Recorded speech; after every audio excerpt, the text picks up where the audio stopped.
Rejoignez dès à présent la grande famille des abonnés de votre chaîne Sika TV sur les réseaux sociaux. Sika TV, le vrai visage de l'actualité en Afrique, est en direct et en replay sur YouTube. Abonnez-vous et cliquez sur la cloche de notification pour ne rien rater.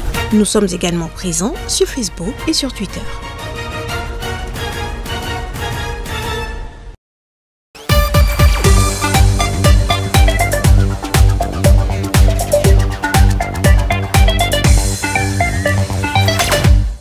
Héritier Magayané était âgé de 26 ans, marié et père de 2 enfants.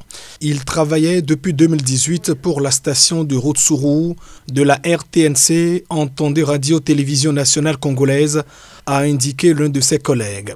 Il a reçu un appel téléphonique d'un interlocuteur qui lui a donné rendez-vous et c'est là qu'il a été tué et égorgé, a précisé l'administrateur militaire du territoire de Rutshuru. Diverses bandes armées sévissent dans la région, mais le secteur concerné était contrôlé par l'armée congolaise.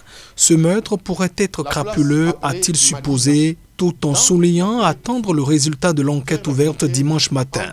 Nous pensons que son assassinat est lié au service, a estimé l'un de ses collègues, car après l'avoir tué, ils sont même partis avec son téléphone. Héritier Magayané animait notamment des émissions à destination des jeunes, leur conseillant de donner la place à la paix face à une insécurité chronique dans la région, a-t-il témoigné. Le Nord Kivu et la province voisine de l'Ituri sont depuis début mai sous état de siège, mesure exceptionnelle décrétée par Kinshasa pour tenter de mettre un terme aux activités des groupes armés qui terrorisent les populations depuis les années 90.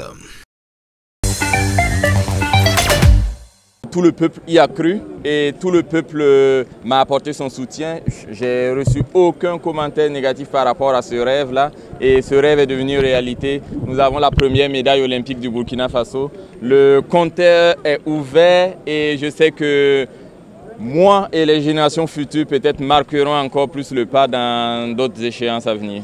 Pour les échéances des autres Jeux olympiques, notamment ceux de Paris qui arriveront en 2024, nous présenterons sûrement des athlètes plus performants. Et cette fois-ci, j'irai viser l'or parce qu'il n'y aura plus d'excuses, d'expérience ou d'excuses que de quoi que ce soit. Cette fois-ci, j'irai viser l'or et j'espère que je l'aurai. Cette victoire est une joie collective pour l'ensemble des 20 millions de Burkinabés qui se sont tous réunis autour de la victoire de Hugues Fabrice-Zango et qui se sont tous sentis soudés par cette victoire. Vendredi, la Cour européenne des droits de l'homme, CEDH, a accordé à François Compaoré, qui vit en France, une mesure provisoire de suspension de son extradition qui avait été validée par les autorités politiques et judiciaires françaises. Son implication dans l'assassinat de Norbert Zongo n'est que le prétexte d'une mise à l'écart politique programmée depuis plus de 2 décennies, écrit François Compaoré dans un communiqué transmis lundi à l'AFP après cette décision de la CEDH. François Compaoré, frère cadet de Blaise Compaoré, chassé par la rue en octobre 2014, après 27 ans à la tête du Burkina Faso, avait été arrêté à l'aéroport parisien de Roissy en octobre 2017 en exécution d'un mandat d'arrêt émis par les autorités de Ouagadougou. Il est mis en cause dans l'assassinat du journaliste d'investigation et directeur de l'hebdomadaire L'Indépendant Norbert Zongo.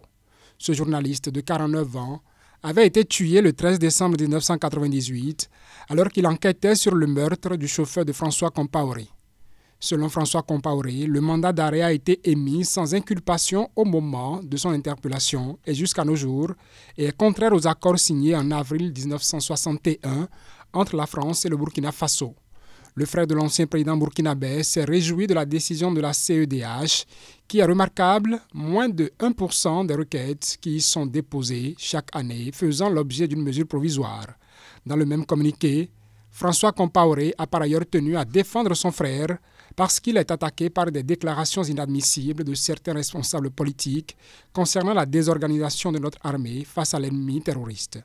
Blaise Compaoré, qui vit en exil en Côte d'Ivoire depuis sa chute en 2014, a préféré garder le silence car il a toujours su compter sur la maturité des Burkinabés qui l'ont vu à l'œuvre pendant ces 27 ans de gestion du pouvoir où notre pays n'a connu ni guerre ni menace terroriste, écrit François Compaoré.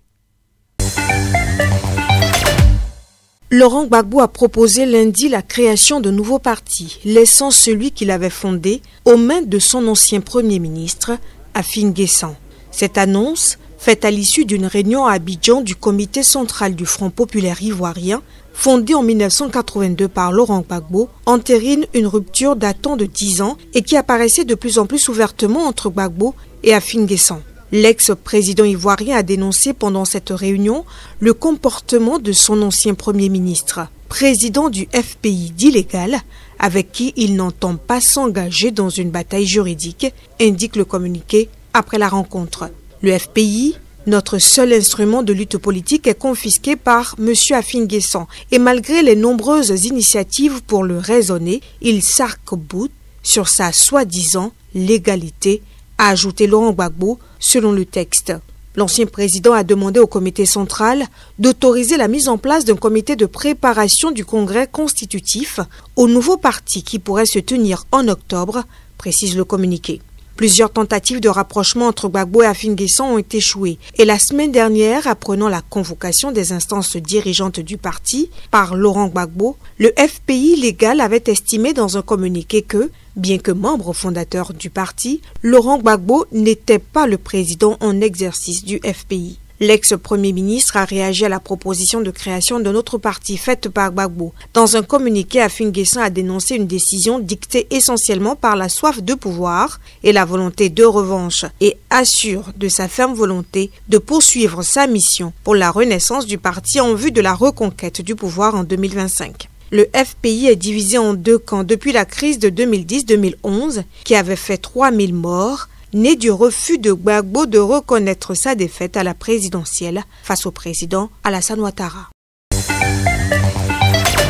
Héritier magayanais était âgé de 26 ans, marié et père de 2 enfants. Il travaillait depuis 2018 pour la station de Rutshuru de la RTNC, entendez Radio-Télévision Nationale Congolaise, a indiqué l'un de ses collègues. Il a reçu un appel téléphonique d'un interlocuteur qui lui a donné rendez-vous et c'est là qu'il a été tué et égorgé, a précisé l'administrateur militaire du territoire de Rutshuru. Diverses bandes armées sévissent dans la région, mais le secteur concerné était contrôlé par l'armée congolaise. Ce meurtre pourrait être crapuleux, a-t-il supposé, tout en soulignant attendre le résultat de l'enquête ouverte dimanche matin. Nous pensons que son assassinat est lié au service, a estimé l'un de ses collègues, car après l'avoir tué, ils sont même partis avec son téléphone. Héritier magayanais animait notamment des émissions à destination des jeunes, leur conseillant de donner la place à la paix face à une insécurité chronique dans la région, a-t-il témoigné. Le Nord Kivu et la province voisine de l'Ituri sont depuis début mai sous état de siège, mesure exceptionnelle décrétée par Kinshasa pour tenter de mettre un terme aux activités des groupes armés qui terrorisent les populations depuis les années 90. C'est dans une lettre ouverte à la presse que l'ancien international a annoncé sa démission de son poste de vice-président de l'Association des footballeurs ivoiriens et par la même occasion de son comité directeur. Pour Didier Drogba, l'AFI, censée pourtant les représenter et défendre leurs droits et leurs intérêts, est à l'arrêt, ne répondant pas aux besoins et aux attentes des footballeurs ivoiriens. L'AFI est dirigée par un autre ancien international, Cyril Domoro, qui soutient la candidature d'Idriss Diallo, l'un des 2 adversaires de Drogba à la présidence de la FIFA. Drogba accuse Domoro, le président de l'AFI, d'avoir signé divers pactes et conventions sans en avoir informé les adhérents et certains membres du comité. L'ancien capitaine de l'équipe nationale de Côte d'Ivoire vise la présidence de la Fédération ivoirienne de football, dont les élections sont prévues en novembre. Pour rappel, la Fédération ivoirienne de football a été mise sous tutelle en décembre 2020 par la FIFA qui a installé un comité de normalisation pour tenter de régler une crise concernant sa présidence. Ce comité de normalisation du football ivoirien vise à choisir un président de la FIFA sur le modèle de la Confédération africaine de football, dont le président est élu par ceux des 54 fédérations qui la composent, chaque fédération disposant d'une voix. Le 14 janvier, la sénatrice Mariam Dao Gabala, néophyte dans le monde du football, a été choisie par la FIFA pour présider le dit comité qui a pris ses fonctions le 21 janvier. Il comprend 4 membres chargés de gérer le football ivoirien jusqu'au 31 décembre 2021.